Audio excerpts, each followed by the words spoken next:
What's up, everybody? Welcome into a brand new episode of Chat 10 Sports. I am Trey Wynn, joined by my guy Chase Green. We are actually in full hobo mode tonight. Full hobo mode.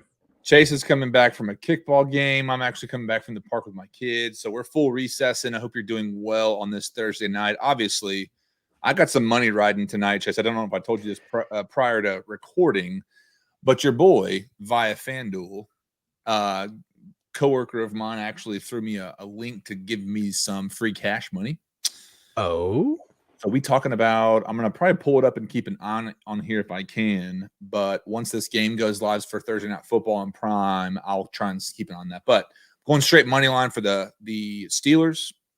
Got several parlays, but just want to throw that out there as we get wrapped up here, or get going, excuse me. But welcome in everybody watching. If you would do us a favor, make sure and subscribe, rate 5 stars wherever you're listening. If this is on share YouTube, that puppy.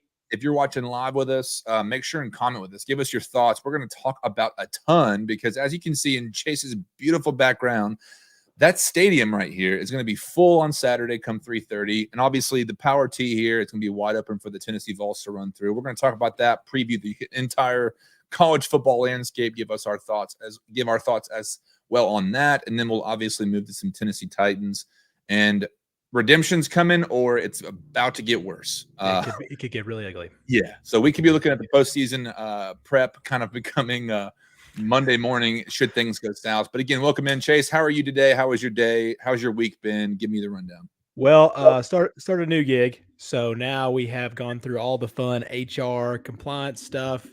We have, I'm like I told you before, I'm the most inclusive man in the country right now. I'm all about the corporate life. We're doing it right. I'll tell you what, big kickball win tonight. We're having some fun. We're doing all the right stuff. And it's Florida Hate Week, brother. That's right. Can't go wrong. And here's what I'm not used to, okay? True story. Mm-hmm.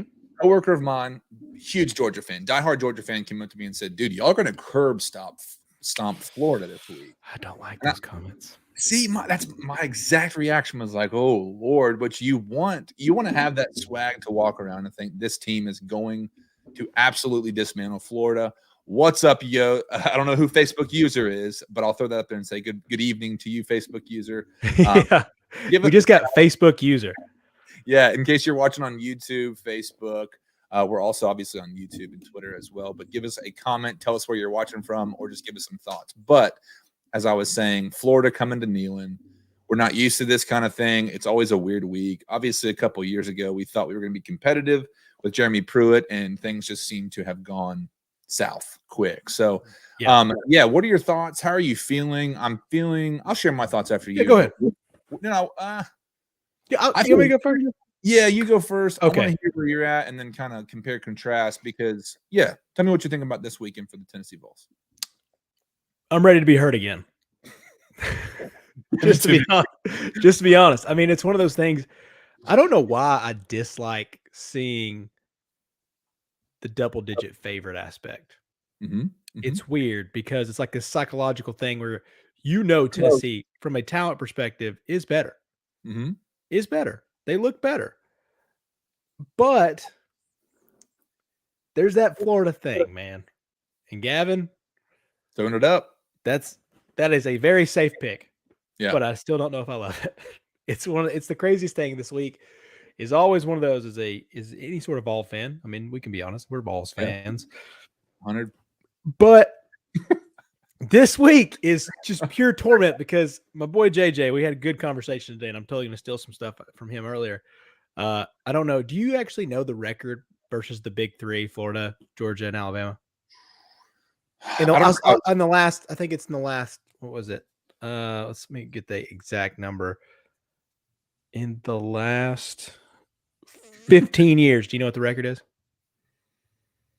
Can't be good. Cannot be good. It's atrocious. I'll say that. Yeah, 20, maybe 15, 20% as far as like win percentage.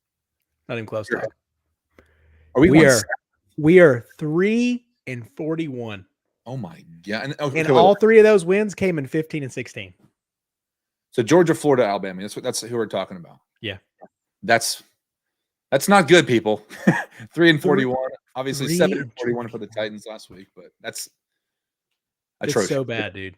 It's so bad, and it breaks your heart. That's from our boy JJ Hill. In the last 44 games, I don't know what the number is as far as how many times we played them. But anyways, yeah, it's kind of one of those deals that no matter what, there's a chance you're going to get hurt. And we've seen some ugly Florida games, and it's going to try to bounce back. We're going to hope that this offense, this whole new regime, this is a team, this is an offense, this is a coaching staff that you believe in to figure out things and just pour a shit ton of points on them. Let's be honest. Yeah. You can outscore Florida, but it's still Florida. It's just one of those deals. That's it. I don't know. How are you feeling? Well, first, I want to throw Steven Snyder out here, our boy down in Houston, Texas. Thanks for joining us tonight. He's surrounded by Aggies fans. That's a whole different topic for SEC talk as far as Aggies and Wolf. But yeah, people down here don't know what it means to us, and it's East Tennesseans or Tennessee fans in general. Huge weekend for the Vols. Obviously, I know several people going to Neyland. Going to have a blast. I'm with you in the sense that like I am ready to get hurt again. Benjamin Lowry, good evening, my friend. Good to see you. Hope all is good, my friend. But no, I feel pretty good. I'm going to say I do think the Vols are going to win. I want to believe in that confidence. And the reason I'm thinking this way is because maybe it was first week, maybe it was second week. I think it was first week. Heupel in that halftime speech of don't look at the scoreboard. We are going to keep our foot on the throat and keep this thing going. And I hope, like you just said, it's a ruthless Gator bloodbath, if you will. I mean, I do want to see, and like you said, I mean, if we're turning the tide and we're trying to change the culture, obviously new head coach, new AD, we're getting some steam. Obviously had a good competitive game against a team that was Pitt. We're not going to say they're a great team. We're not going to say they're a bad team. Good win. I don't know that this is the first big test for the Vols because the first kind of sizzle in the pan for Florida was 1 week, and all of a sudden it's been rough for them ever since. But these are the games. Obviously, SEC wins. Got to get them. Atmosphere game. Ton of recruits in the stands this weekend. Ton of recruits. And that's where I think, look, you look on that field, you see the scoreboard, you see the atmosphere, you do the whole thing. But the win is the biggest part. If you go out there and you get whooped, it's not going to happen. So if we can lay it on thick with the Gators this weekend for the Vols, that's kind of what I want to see. But I do want to ask you this. Like even right now, ESPN.com has Tennessee favored 87.4% as far as the matchup predictor on their website. The question I want to throw out to everybody for the Vols, is there too much hype or is there too little hype? And I'll throw it to you, Chase. Too much, too little, how we looking? This is a monster matchup because no matter what, Richardson is the type of guy that you worry about, even though you shouldn't. And I'm not being mean because he has limitations. There is a lot of things Kentucky did that really showed his weaknesses and flaws. But there's also those bad tackling teams that Tennessee has actually had in the last 5 to 7 years. And I know this is a totally different coaching staff, but it just happens. It's this huge weight on your shoulders when you play Florida. It is this huge rivalry to Tennessee. I was listening to Gators podcast the other day, and they were talking about it was kind of a combo Titans Gators podcast locked on. Shout out to our boy Eric Kaner. Sure. And they were talking about like this is not a Florida team that's like we don't worry about Tennessee. We always beat them. This is a Florida team that's worried about them. Which, they're not going to overlook you. You got game day. You got Barstool. You got Bussin'. Yeah, Portland. Everybody's going to be there. Yeah. And it adds to that factor of nervousness, man. So it's the hype's there because you do have, no matter what, I know Richardson's not played great the last 2 weeks, but he did have a great game. He did have all the hype coming in. He is a guy that can get out of the pocket. You're going to have to test these. These edges are going to be tested this week, man. Right. So with Richardson, and this defensive front that has, there's a guy out there, that big monster that I posted today, Watson. That guy's a stud, but Tennessee can run the ball on him. There's a lot of things we'll get into in a few minutes, but I don't know if it's too much hype, but that hype could get to Tennessee. It could help them win. It could also hurt them all at the same time. So it's kind of one of those things that it's a wonderful hype because Knoxville's going to be so much fun. Yeah. Oh, I don't know, man. It's Gator Week. How are you thinking? Too much hype, too little? Well, I want to get to that question in a second, but we've got some viewers in here. Do us a favor, share the show wherever you're watching. If it's on YouTube, throw a link to a friend via text message, but Facebook, Twitter, wherever you're watching, retweet, share the show for us. But Steven Snyder coming off the top. I hope the spotlight this weekend doesn't affect him. You have College Game Day, Barstool, Bussin' with the Boys, all in Knoxville. And my thought is, well, let's get Gavin in here too. Too much hype. Tennessee has not been tested in the past years. As Chase said, 3-41, not too good. Wouldn't have lost the game against Pitt, but the backup was in Florida and has played the hardest schedule in the country so far. We know that what they are. We don't truly know what Tennessee is yet. I don't know if I agree with that for the sake of what Tennessee is.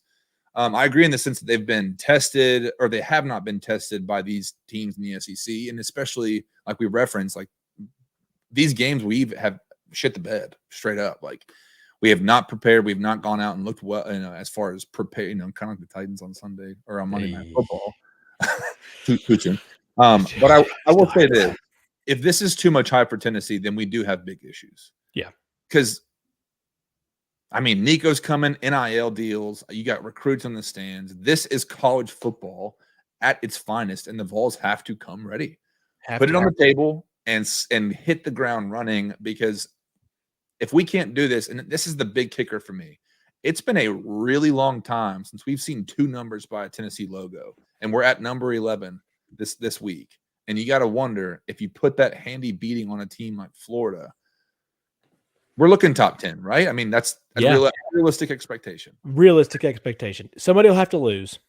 That top 10 is pretty solid. But if you get a good dominant win, if you get a 2-touchdown win, you probably will move up. If not, you'll at least get to 10. And that would be wonderful to say that Tennessee Vols are top 10 and look like it. You're not skeezing in there. You're not some of these. I mean, let's be honest. Like, there's been some teams that skeeze in the top 10. You're like, maybe, but have they played? I don't agree with Gavin, because I do think that Pitt win was a pretty solid one. I know the backup quarterback, but how many times have we lost to a backup quarterback or a wide receiver that comes to play quarterback? That's a win that Tennessee has not – that real struggle win, the retaliation, the redemption, whatever R word you want to put on it. Tennessee doesn't get those. Tennessee just doesn't usually win those games, but they did win that one. That was much needed. That's a confidence booster. That's a trajectory thing. And I did want to ask you, not to be too negative here, this is just a good general question. If the Vols lose this game, do you think they take a step back in the trajectory? Like, because right now you're looking up. As far, you're saying trajectory as far as just like expectation? The optimism of the program, I guess, is the general consensus. It's going to slow it down for sure. Obviously, I've got the question up there for everybody watching. Throw us what your thoughts are with it. For me, it's a huge. I mean, the wind in the sails kind of stops for a minute.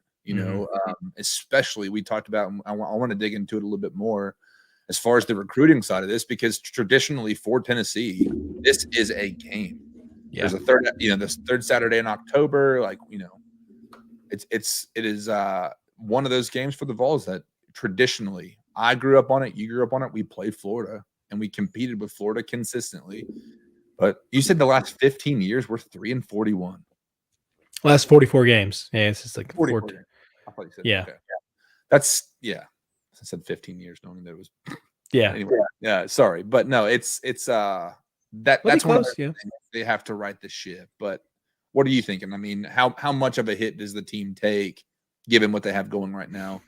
Even with the wins, and yes, we've got the pushover teams, but Heupel's having, obviously, hey, we're number 11. Come here, see what we can do. Experience Neyland. When Brady Quinn's on, whatever network he's on, talking about how Neyland's the loudest stadium he's ever played in and all that good stuff. But, what are you thinking? How much would it delay or set the Vols back if they lose to the Gators this weekend? For me, like from a perspective standpoint, I mean, this is a definitely should win team. I mean, honestly, you're going to have some struggles. I mean, they're going to be able to run the ball. They're solid. They're still Florida. You're going to recruit down there. You're going to have a ton of athletes. You're going to have a ton of talent, no matter what. Richardson's going to have some moments, I think, but the man has more tackles than he does passing touchdowns. So there are things that they should expose. Tennessee should just outscore them. Florida can't really score. They did not look good against South Florida. They should not have won that game. This is a pretty mediocre Florida team. But if you can't get over that hump this year, it would be a big step back for me because in my mind right now, and I think in most fans' minds, there's this optimism that no matter what, we're at least going to compete. Yeah. Tennessee's at least going to compete. They're going to be in it. There's this, offense drives everything, let's be honest, especially nowadays in football. So if Tennessee loses this game, it takes you probably 2 or 3 steps back. It's like, oh, we can't beat Florida again. We can't get to that next level. We can't beat the biggest rival.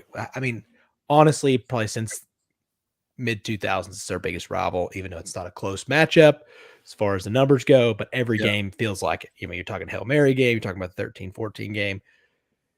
Just a lot of close games, and I know Florida may say, oh, we beat you every year. But, you still feel like you're in a bloodbath most of the time. Right. So, it's tough. I don't know, man. I think it's a close step back. I don't know your thoughts. Yeah, well, I agree. If it goes south, that's why I feel confident. I feel like it would be a huge shock, and it would be a hands in the face Vols fans, surrender cobras all over Neyland. Like, what the hell? Surrender cobras. I feel like it would be a kick to the gut for a lot of Vols fans thinking and seeing what they've done, how Florida's been, and then I don't know. That's why that whole curb stop the Gators comment from my buddy. It's like, that's cool. Did you see the gambling favorite stat today by chance floating around? No, I did not. As far as this game. Yeah, this is the first time the Vols been favored by more than 5 ever in the 44-year history of betting, I guess, kind of gambling in college football. Yeah. Isn't that crazy? That's my thing, though. Don't waste the opportunity. And that's where I'm at. And I wanted to circle back to we've talked about recruiting. I want to play it out with you both ways. And again, if you're watching with us, tell us what you think, but play it out both ways. If we win, if we lose, how is this obviously, not to dwell a ton on the losing side because it's a little bit unlikely, but how does it affect recruiting if the Vols put a convincing win on a traditional rival like Florida? This is our Nega Vols segment. Just be honest with me. We've only won 1 game, and that was with the most talented team that I've seen in a long time for Tennessee. Yeah. That was the only win, I should say. But it would – I don't know if the setback's going to be there that much for recruiting, especially if people are there. Mm-hmm. This atmosphere is going to be sick. Yes. Now, if the Vols go out there and just get their ass kicked, then, it's going to look ugly. But a loss would be pretty tough. You're like, maybe we can – because how many times are we going to sell recruits on, well, you're the guy that's going to get us to beat them, Which we've tried for how long now? God, 17 years, man. Henry to Oto. All the big recruits. Obviously, we talked about Harrison Bailey last week, but it just sets you back, right? Yeah, it just sets you back, but I don't think it'll be a huge thing. I think this atmosphere on Saturday sells itself in a lot of ways, for sure. But you take them by the bus, you take them by. Honestly. Especially kids nowadays, like you take them by Barstool, you show them game day, you do the Vol walk, everybody's excited.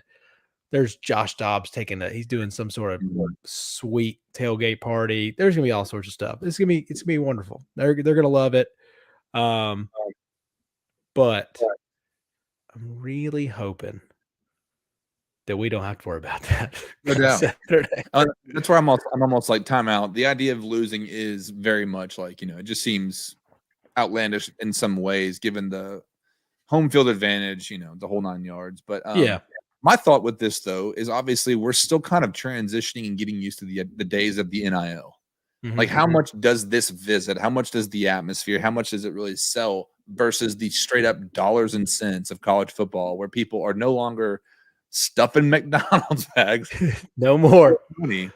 They're saying, hey, you come here, we'll write you a check for this, and you have however long, 3 to 4 years. And this is, again, where Tennessee traditionally has been just that team that, the campus is beautiful right in the Appalachian Mountains, the whole 9 yards, but the atmosphere, this is where I'm thinking that this is where the NIL deal and the change in recruiting is going to help the teams like the Tennessees, the Kentuckys, the teams that have perpetually, stayed in that mid to lower tier. And then you have, the one percenters like the Georgia and Alabama, not to get political about it, but the other one percenters. The old one percenters. I did see our boy Corey Lester pop in saying Vols by 21. I hope you're right, buddy. I'm pushing my chips in. What's your realistic expectation as far as this weekend? Like for offensive, are you thinking run the ball? And I think Gavin, maybe Steven had asked earlier as far as the running back stable, but how do you attack the Vols if obviously Heupel probably has 1,000 ways to do it, but what do you want to see from offense and defense, given what we know about the Gators? Well, I made this comment earlier on Twitter, and I was talking about just like they've got a couple guys up front, and let's see here. So with Desmond Watson, monster. He's he's one of those guys pushing like 370. He's huge. He's about their only guy, but he's a big boy.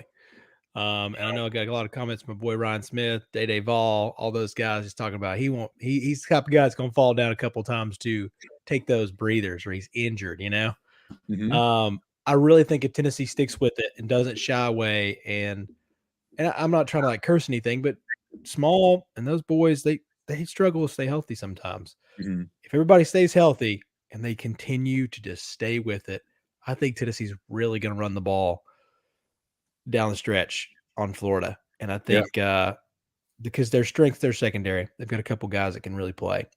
A couple guys that, Eric Berry top, you don't throw towards their side. Well, they got one guy, but just blanking on his name. Anyways, but we have with no Cedric Tillman, which it's not looking great. Hyatt's going to really have to play like he did last week and be ready to be alpha dog type mentality. Mm-hmm. But I think Tennessee has to run the ball on them. I think that's going to be a big, big step up. If they can run the ball, it shouldn't be close, to be honest with you. I think Tennessee's going to outscore them. I don't think Florida can hang. And like my boy Blaze said today, yeah, sure, Florida might get 300 yards, but Tennessee should get 600. That's the product of this offense. Is it can make your other offenses look better because they're just going to get so much volume. Tennessee's averaging 81 plays a game, dude. Yeah, you're going to get volume. I don't know. What's your thought on like what do you think is going to really happen? Yeah, I think as far as Lorenzo Lingard, the big boy. I'm sorry, he's 6-footer. He's a running back. Who's this big defensive tackle? Watson. Yeah. 415, 6'5". Like what? Is he 400? I didn't realize he's that big. To be honest with you, I've actually got their roster pulled up, so I'm trying to find it, but it's not numerically in order. Yeah, Desmond Watson. I think he's number 21. Yeah, just massive human being. It's guys like that. Yeah, Desmond Watson, 6'5", 415, listed sophomore out of Plant City, Florida. 415, dog. What kind of lab experiment went wrong is that? But my thought is, if we're going to run the ball, I want to see Jalen Hyatt and the entire receiving group getting in on some slants.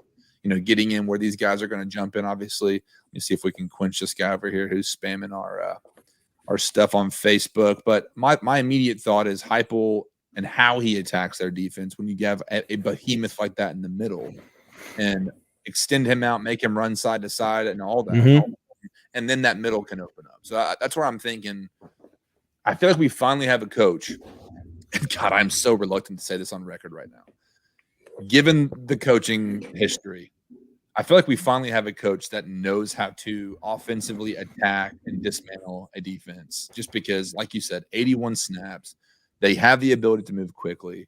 And when you can do that, Tennessee is controlling the dance, if you will, and leading and kind of what the game can do and what they can go.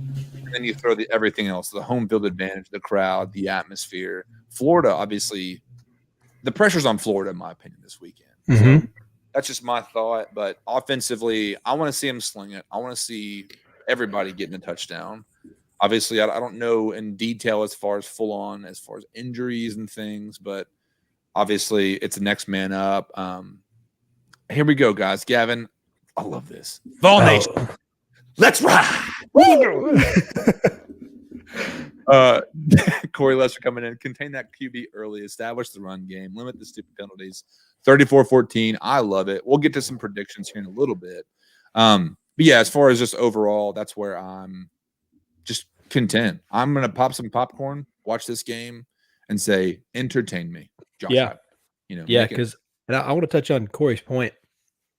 Here's some stats for you. Against Pitt, Tennessee committed 7 penalties for 70 yards, and then 11 penalties for 118 yards against Akron.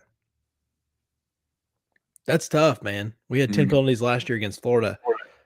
He's right. Stop committing those stupid penalties, and you're going to save yourself so much, because that's where you can bail them out. They're not that wonderful offensively. Yeah. If you look back at that Utah game where Richardson got all of his clout, it's because Utah didn't tackle him in the backfield. Your Kentucky just sat on the edge off those rollouts, contained him, and just took away the outside edge for him, because if he gets outside, he's tough, man. It's not, not to be like prototypical, but that schoolyard stuff, that's what he's good at. He gets outside, and then he's got a freaking cannon, dude. Yeah. Thinking that boy can throw the cheddar now. But you got to just sit outside. Byron Young and the company, they gotta contain him, and that's it, man. That's the formula. They've got a guy that came with Billy Napier from Louisiana that he's a really good running back. They got some guys that can really move, and I think he's averaging like 6 yards a carry, 7 yards a carry. He had a monster game last week, but they can really move, man. But it's not that hard. It's not a difficult offense to get after, to be honest. They just don't have those kind of weapons, but Tennessee just has to be better and more, and just, be under control and be more disciplined. That's the main thing. And they'll do a lot. Well, it's a great point for the sake of obviously controlling the controllables. If we talk about any company, any business, but even these organizations and football teams, we got to have some guys. I want to try something here, Chase. I'm going to see if I can pull up a tab where we can take a look at this is obviously courtesy RockyTopTalk.com. I want to touch on this. I know we had it a little bit later, but technology, so bear with me. 2023 football schedule was released this week. I'm sorry if I'm jumping ahead. No, go for it. But, I'm hoping everybody can see that all right. I'll see if I can zoom in a little bit. But September 2nd, we got Virginia in Nashville, Austin Peay in Knoxville, Florida, UTSA, South Carolina, A&M, Bama, Kentucky, and then typically, your usual kind of end of the season run, if you will. But let me go back to I'm going to remove this. We'll get back to our setup here and go into it. But what were your initial thoughts? And obviously comment what you think as far as the 2023 schedule. But how do you feel as far as that, what we're seeing with the schedule? And again, if we're jumping way far ahead with that schedule, we can. No, I think that's a tough little run in the middle of Texas A&M and those guys. Yeah. But I love the Virginia game in Nashville. I think it's always good when Tennessee journeys up to Nashville and gets Middle Tennessee and state, the middle part of the state involved. Always good time. Like those are like just fun weekends. The people from Charlottesville are going to journey in and get all tanked up on Broadway and do their thing. Those years are fun, man. And I can't wait because, unfortunately we have my nephew's second birthday. So we are not going to the, basketball game. Is going to be in Nashville versus Colorado. So I'm a little sad about that. We found out about that yesterday. Sorry, Jack. I love you, dog, but it's 2 years old. Come on. We're not going to remember. You're not going to remember it, right? But that's why I'm back-to-back Uncle of the Year. And here we are. You got expectations now, dude. I got expectations. So when you win back-to-back years, it's worth it. Absolutely. But anyways, yeah, I think those games are fun. I like to do the whole Middle Tennessee State, the whole run up there, and great stuff. But over as far as that goes, anything surprise you, excite you? No, I just think as far as it's always interesting to see as far as the teams, the University of Texas at San Antonio's, the UConn's coming through, and it's a big topic that we've talked on. I want to get that everyone's talked on, but I want to get your thoughts on it, Chase. As far as Tennessee and Georgia both canceling games versus Oklahoma, the realignment, the whole conversation with God knows whatever's happening out west, what's happening here. But what was your thought on the news of obviously Tennessee and Georgia being kind of forced to or encouraged, or what was it? I mean, was it a twisting of the arm or just, hey, do this? And yeah, I guess so. It's kind of weird because I didn't really, I'll be honest, I didn't deep dive into it. It just made sense. It was one of those things that, hey, they're coming to the conference. Why are we going to use one of our games when we're going to play them anyways? Mhm. And they, it's a money pit. They can find somebody else. They're going to play Oklahoma already. It's probably, it's a lot to go out there. Vols were supposed to go out there. It was one of those games I was kind of looking forward to maybe travel. Never been to Norman. But with that being said, it kind of surprised me in a partial way, because I was like, oh, you just want to keep them on the schedule, and it'll be. I remember, I think not Tennessee, North Carolina did this with, I believe, Wake Forest last year, where they were a non-conference game, obviously both in the ACC, and they played it. So that was my only thing. Was like, oh, I guess they're just going to do the same thing. But that was the only thing that surprised me, because it's been done a couple times. But just was like, that was the only reason. It's like, oh, maybe they do it again. But no. Before we turn over to Titans and get all sad and mopey, what's your score prediction for Saturday, Tennessee versus Florida? Oh, I think let me see. Let me just give the full on rundown as far as what Vegas is saying for pull up those dirty bastards. 30. Yeah, right now, let's see here, 10.5, over unders at 62.5. I could easily see the Vols putting up 40. And maybe, if they can put it up and starters come out, then obviously Florida can put up that kind of 20, maybe 14, 21 points or whatever it would be. But that's what I'm anticipating. I think Corey earlier was pretty close here. It's 34-14. I genuinely, it's not about the number. And Gavin's throwing out here 41-38, Vols last second field goal. I think you're way off, Gavin, as much as we love you, but appreciate it. I think we're going to see a big old, as far as gap between, one side of that hyphen and the other. But what are you thinking as far as, just give me that straight up, honest gut level? If you're ready to get hurt again, let me hear your number, Chase. God, you know what? I hate to say it, man. These games are just so close.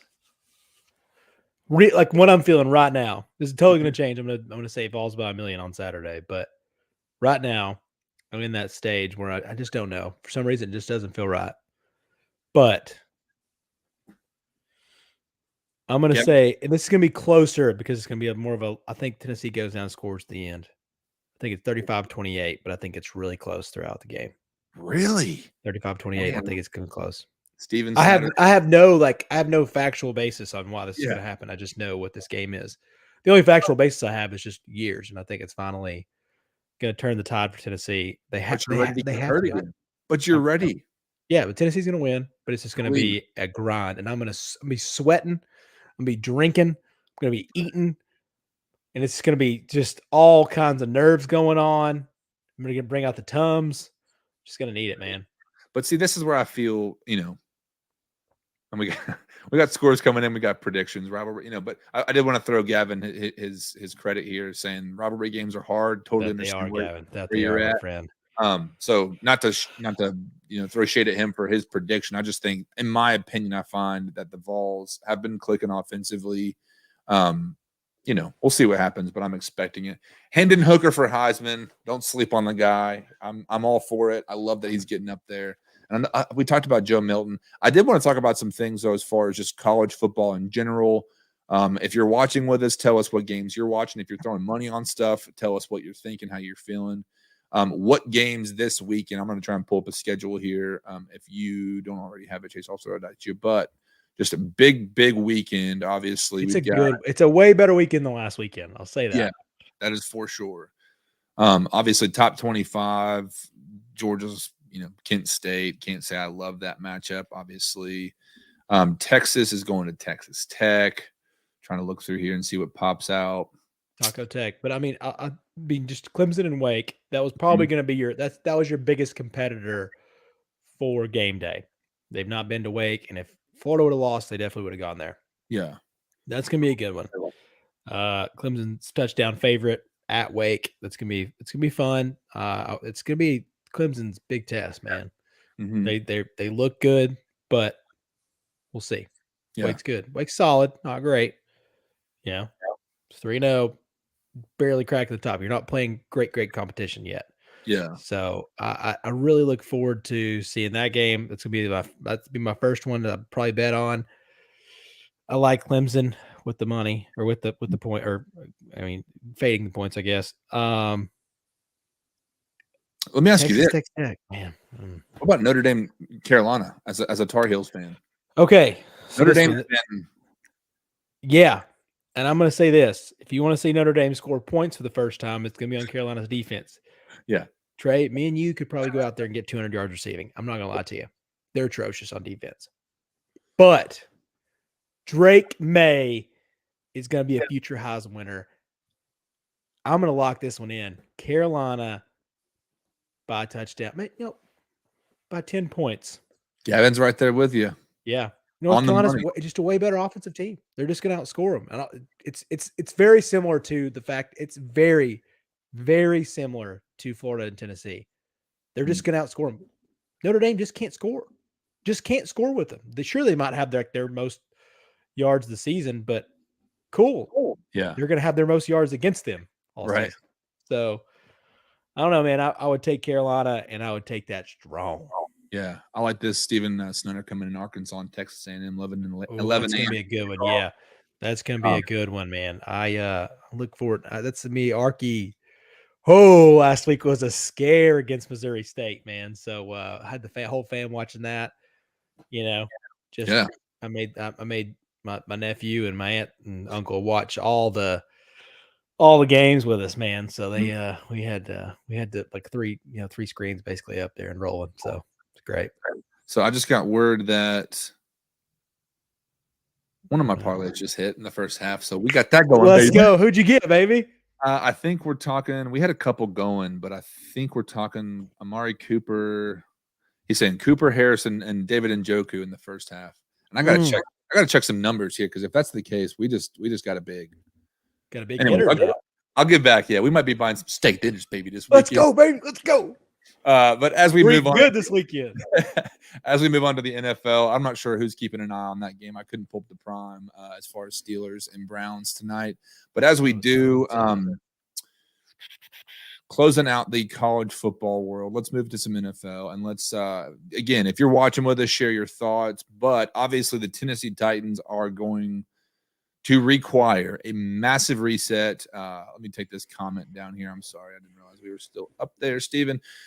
But Titans coming off of wound-licking loss, 41-7, Monday Night Football. So everyone saw it. Obviously, they kind of I thought, and I was surprised about this today, Chase, with the injury report coming out. And right now, I think Lawan, Ola, and a cornerback, I forget his name, were the only ones that were not categorized as did not practice.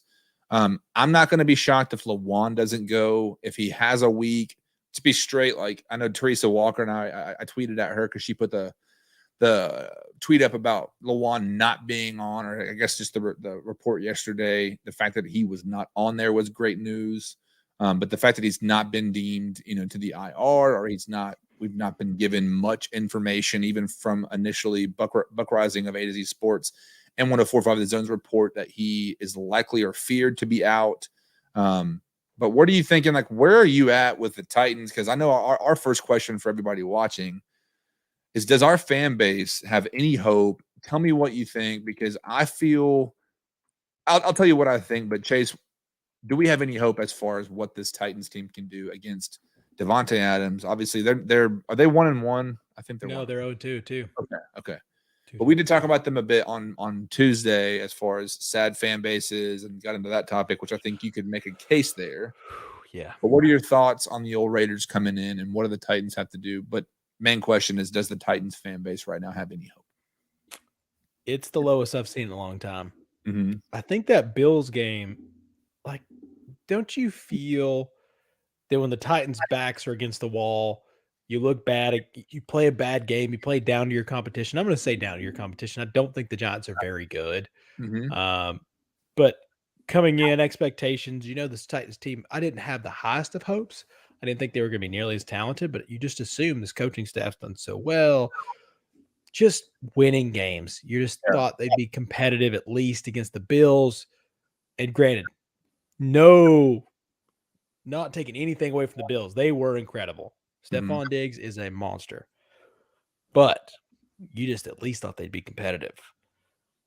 And man, when you see an ass whipping like that, there's just not a lot of hope to be had. Mm-hmm. And it's kind of one of those realizations. You are so far away from being anywhere close to the top, and the Bills at the top, to be Yeah. honest. I don't know. What's your thoughts?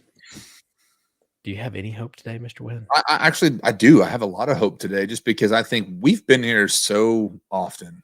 And I think obviously this loss was the worst of the Vrabel era. I do think that, the reset, and I tweeted it out this week, and it's still, I'm almost, Twitter's interesting with the notifications where it's like, all right, I get it.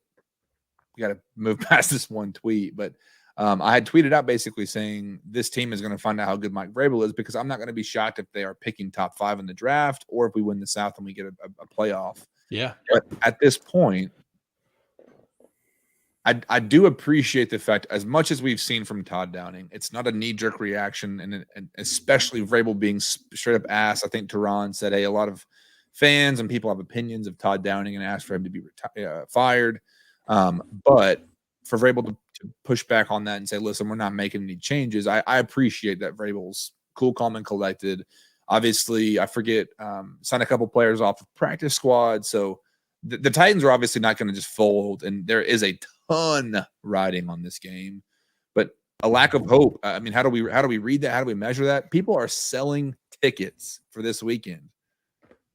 Just like, I'm not doing it after a game like that. And I think that game was that the Bills could have scored 60, 70 points. Like, If they really wanted to. If they wanted to. They pulled the dogs off, and respect to the coach and McDermott and all that. But no, I think this weekend it's weird, because as much as you look at the Titans, it looks like you're seeing Derek Carr, 547 yards, 4 touchdowns, 3 picks. Tannehill, 383, 2 touchdowns, 2 picks. Very average quarterback play.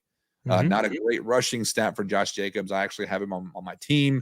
29 carries, 126 yards. Like, not what you want to see. Not what we're used to seeing from either one of these teams. My question, though, and my thought is, and this is a hypothetical for everyone watching and for you, but like, how pissed off are the Raiders coming to Nashville, knowing they're 0-2?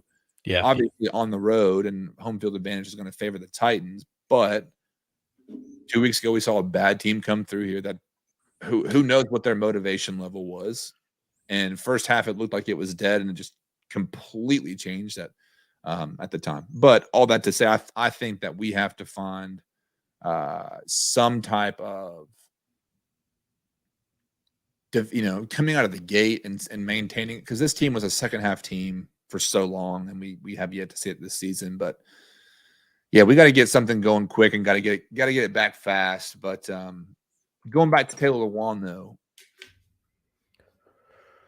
this is a hard conversation to have. Tough one for his sake, because the guys come back from the ACL, same knee. That's the fear. I did see a tweet of him today, photographed, I think, at LAX with his sleeve on his right hand calf, going to get some type of evaluation or continued evaluation, second opinions.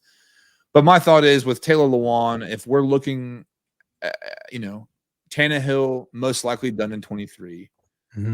Lewan, injuries, age, are we seeing the last of him? I actually did hear this as well, that we could see Derrick Henry going in 23, because a lot of these structured contracts have the out at 23. And yeah, we can get more into this as the season goes on, because we're about to see a huge change. But have we seen the last of Taylor, or are we seeing a farewell and kind of a process of his career kind of slowly closing out?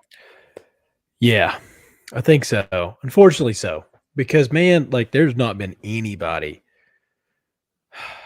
Delaney, maybe. But, I mean, because of the pod, because all the stuff, because of how fun he is, the fish, like, all that stuff. Like, he's been such a good community guy. He's been so Nashville. He's embraced every bit of it, man. He's embraced so much of it. He's brought a different kind of, like, popularity to Nashville. Like, he's made it kind of cool to even more outside fan bases. And that's due to the pod. That's due to his personality. He's got a great story of, like, he really screwed up, like, back in college. He made some mistakes, and he's also, like, he owns up to it.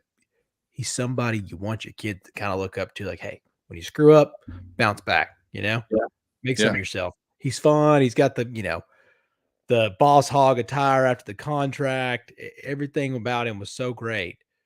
But that's the part of this business is he's not worth it. If he's going to be all right when he plays and then gets injured so much, you have to look at it. If you want to be a fan, yeah, it's cool to have fun guys, but I would like to see some more winning football, and I would like somebody to stay on the field. And this is going to be a really weird come 2024, man. 2023, 2024, I should say. But I don't know. How are you feeling about Lawan saying farewell?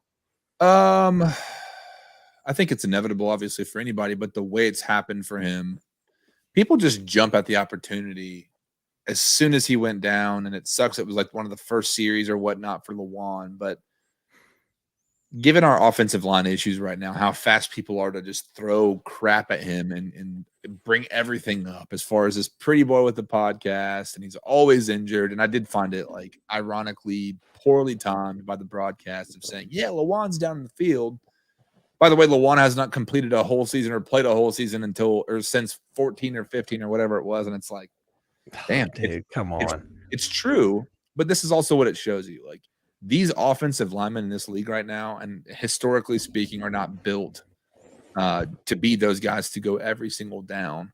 So I don't know. It's a part of the process. It is sad. Lawan's been one of my favorite people. And like you mentioned, coming out of the college days and having an assault charge and meeting his wife and how everything's panned out. Like, I've always root for the guy just because I played tackle in high school, and yeah, big good player. And if you don't want to call Lawan a good player, wait till Sunday at 12 Central, where we're seeing guys like Max Crosby coming off the edge against, NPF is good.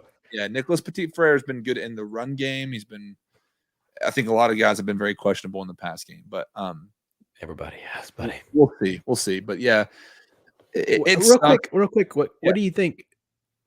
I saw our boy Tic Tac Titan. He does Locked On Titans. Mm-hmm. He suggested Radens does switch over to the left tackle for this week. We saw how bad Daly was. I mean, it was one of the worst graded games ever. Yeah. What are your thoughts? What like a shuffle up on the offensive line? Would you, before that, just keep Daly and hope it just was a terrible game against a really good pass rush? Or well, what's your thoughts on the shuffle up? Yeah, it's funny because I've heard opinions that Daly was poor. I've heard opinions that Daly was solid. It's been literally all over the place. And I think solid in certain areas of his game, sure. But at this point in the season, if Lawan is out, I don't have a problem trying out guys and kind of shuffling the rotation on the left-hand side. But either way you look at it, tight ends are going to be chipping. If Kyle Phillips is fully healthy, can he assist in the put a shoulder on a guy as you're running across, a slant or whatever it would be. But my thing is, I don't care. Like, John Robinson, Keith Carter, whomever it's got to be, you got to figure this stuff out because I made light of it last season of, we saw 91 players, a historic number. Love it. But Christian Lauro, I think he was re-signed off of a practice squad after working out with the Bucks this week, which, dude, don't love what they're doing with the offensive line. And I know they're not going to find the guys. Like, this is a Madden franchise where you can just pull some veteran dude off the street and him just hit the ground running. And again, like, if they hadn't made a move this week, that would have told us a ton about Lawan and his injury. If they brought somebody in and signed some guy to really do it. So whoever it is left side, I don't know that I think we know what Radens is. And yes, it's still early. And guys, Christian Fulton had a questionable first year, and Caleb Farley is still coming off of the call him up, baby. Take him out of the booth. Gavin's throwing the desperate ploy out. Whitworth is happy as can be probably after a Super Bowl victory with the Rams. Where is Whitworth? Is he family in, or is he? Yeah. I mean, I remember watching videos of him on the field at the Super Bowl saying, "Dad's going to be around for everything now," and yada yada yada. So I think there's in Mitchell Schwartz, a guy that we talked about last year of them getting. But where I was getting to is if we had some type of big signing for the offensive line on the left tackle side. Lawan is we've seen the last of him. I don't think that we're there yet, but I think it is a time to start rotating and find out the guys that you want and that you like. So I mean, as far as The Raiders, though, I mean, Max Crosby's going to be a threat. I'm trying to think of other guys. Yannick Ngakoue was there, but he's with the Colts now, so I don't know who they brought in to really replace as far as edge helper. What they have defensively to, they've got some guys that really, I mean, not a wonderful crowd of a front seven, to be honest with you. Jalen Brown's actually there now. There's going to be some guys that can. Chandler Jones is out there now. Chandler Jones is out there, but they're not. It is not a great covering secondary and or middle of the field. And also, I think it's going to be a spot where if this offensive line figures some things out, and honestly, it's not 100% blame on this offensive line because when you look at the grades, their run blocking is pretty solid. There's a little bit of Derrick Henry there too. I don't want to put all the blame on anybody. It's a collective unit because Downing's putting them in terrible spots. These stupid if we see another freaking sweep again, I'm going to lose it. But it's just a measurement of a whole team. But Derrick Henry has to be a little bit better. He's admitted the whole week. He and Vrabel both. But man, they have got to figure some things out up front. I think they can attack that front seven. I think Crosby is electric and he's going to make some plays. It's just the product of it. I just don't know if they are intimidating coming into Tennessee. Yeah. I think defensively for the Titans, obviously it's been horrible for run defense. Don't know what Josh Jacobs and the Raiders are going to do there.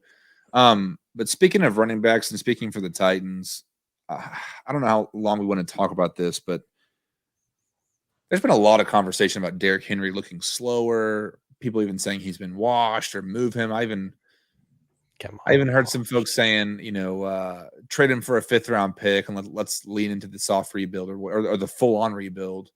And I think after this weekend, we could potentially be talking about that if we're being straight up honest, because I think what last week showed us is that this team has really complex, multifaceted issues from coaching, player talent, as far as availability. And obviously, I think it'll only get more dicey as time goes on with the season and more injuries kind of accumulating. But what do you think of what you've seen from Derrick Henry? I mean, are you concerned? Do you think we're seeing kind of the final stint of Derrick Henry with the Tennessee Titans?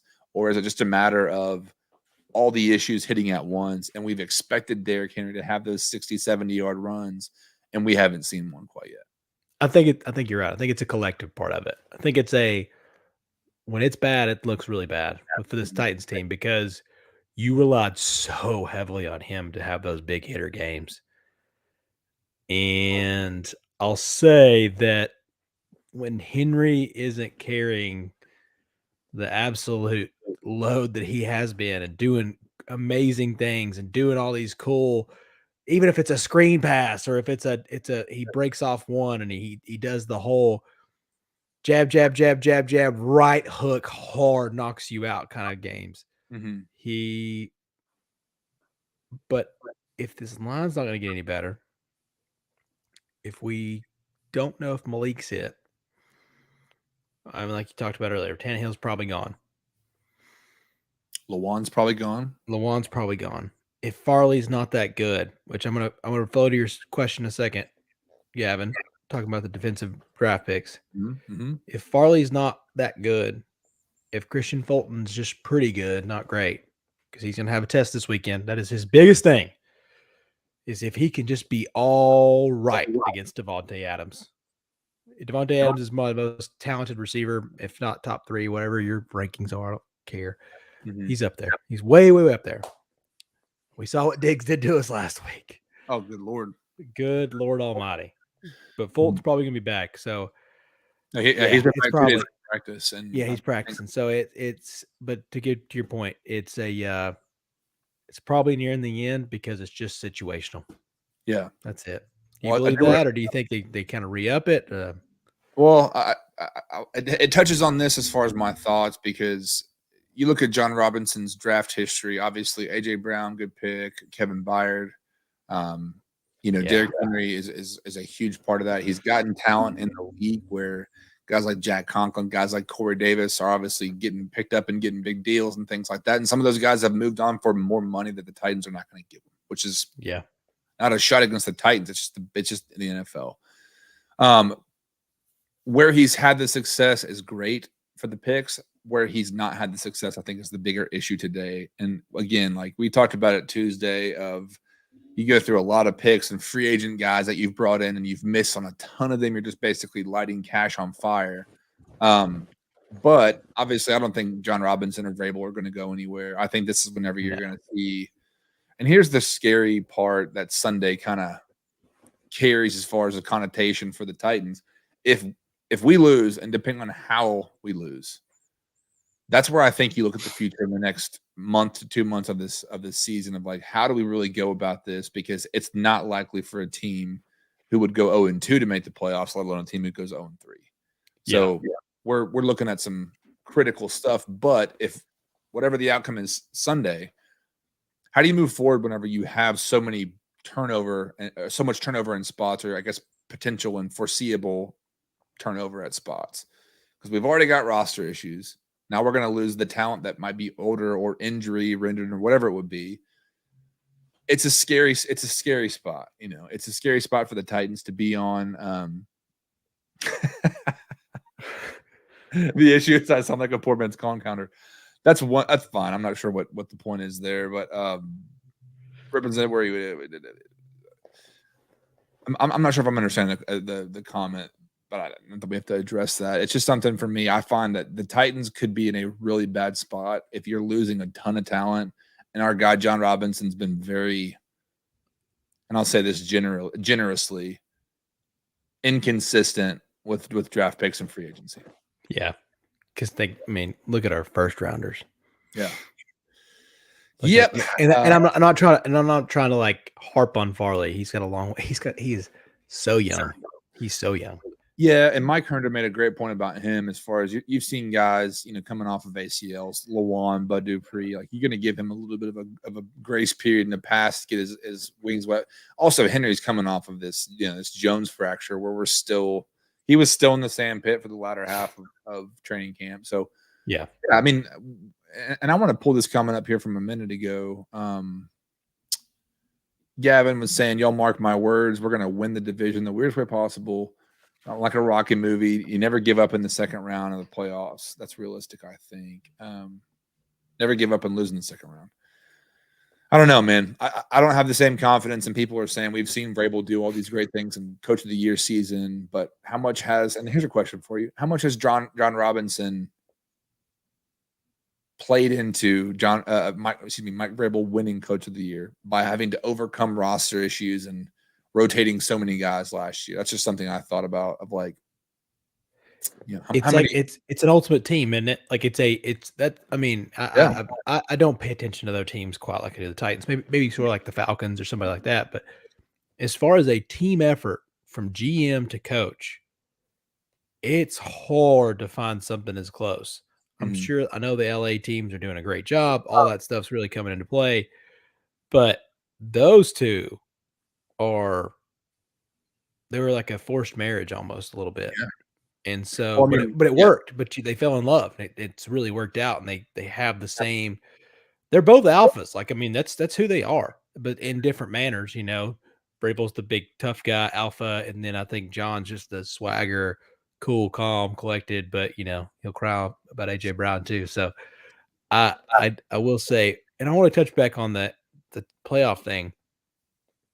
How circumstantial is it that the Titans are just in the worst division and historically bad? I think if there's two good teams in this division, honestly, let's say you're in the NFC North and you have the Vikings, you have the Packers, and you have a decent, like a frisky Lions team. Mm-hmm. The Titans would be so bad. You would actually perceive them as worse. But because they're in this division, do you think that the Titans are there's a potential of hope, right? Mm-hmm. I would imagine so, but it's also that fourth team in the college football playoff that makes it and just gets absolutely trounced, by Alabama or Georgia or whomever. And that's Michigan State. Yeah. And that's where obviously nobody wants their team to be that team, but the whole idea of the second round and out, like I don't anticipate this team making a playoff push. I don't anticipate. Well, I mean, maybe they squeak it in and get a wild card spot in case the Colts light it up. That apparently ESPN still thinks they're favored to win the division somehow. But dude, it's a bad division. Yeah, but I agree with what you're saying. Like, if this was a Peyton Manning led or even an Andrew Luck led Colts team division, we would not. We wouldn't. Yeah, we wouldn't be sniffing playoffs if we're being straight up honest. But I mean, that's where I feel the realism in me of like, we know what this team has shown. I don't know that we know what this team truly is, obviously, quite yet, and their resilience, because Vrabel's whole embodiment and his team and personnel is his resilience and his ability to fight back. But then again, I'm not going to be the homer and saying, oh, they're gonna do something they're not going to do. But I can't do it yet. Yeah, because honestly, when I actually watched quite a bit of that Jags game, they look way better. They look better than anybody. I mean, and honestly, Davis Mills and them, they can hang. They're just hanging around. They're gonna be frisky. They're gonna beat the Titans once. But the Titans lost to the Texans last year. Yeah, exactly. I mean, and what was it? Was it the Washington game or maybe the Steelers? The Steelers shouldn't have had a moment or a chance, but that's the NFL, right? I mean, that's what we're looking at. And speaking of the NFL, as we kind of move to closing our show out here with you guys, appreciate everybody watching. If you don't know us, hit this QR code up in the right-hand corner. In case you're listening afterwards, go to chat10.com and find everything. Connect with us everywhere, from socials, from YouTube. Obviously, check our website. Have some great picks. Sauna picks coming Saturday. Oh, yeah. Sauna picks, baby. Chase will have his sauna picks for you Saturday. As far as what, I mean, I might have to throw in some thoughts since I'm this big heavy winner tonight with this parlay I threw out, hitting the first half, baby. We'll do a joint article this weekend. Yeah, dude, I'd love to if I can throw the picks in there with you. Yeah, keep an eye out for that. But as we close out, we do want to ask this question. There's a ton of great matchups. Obviously, red zone could be on the rotation if you have that at your place. But what's your favorite matchup for this weekend, Chase? We got Bills, Dolphins, Ravens, Pats. We've got Lions, Vikings, like you mentioned. Frisky. Yeah, frisky. And is it Amon-Ra? Yeah, I think they're killing it. I think the Lions, I saw a stat this week. I forget who it was. They scored the most points in the NFL, which is mind-boggling. Crazy? Given that the Bills just basically had their way with us. And then obviously Packers, Bucks. But what's the game of the week for you, my friend? Ooh, man, that Bills Dolphins got to be it, right? I mean, it's just got to be it, dog.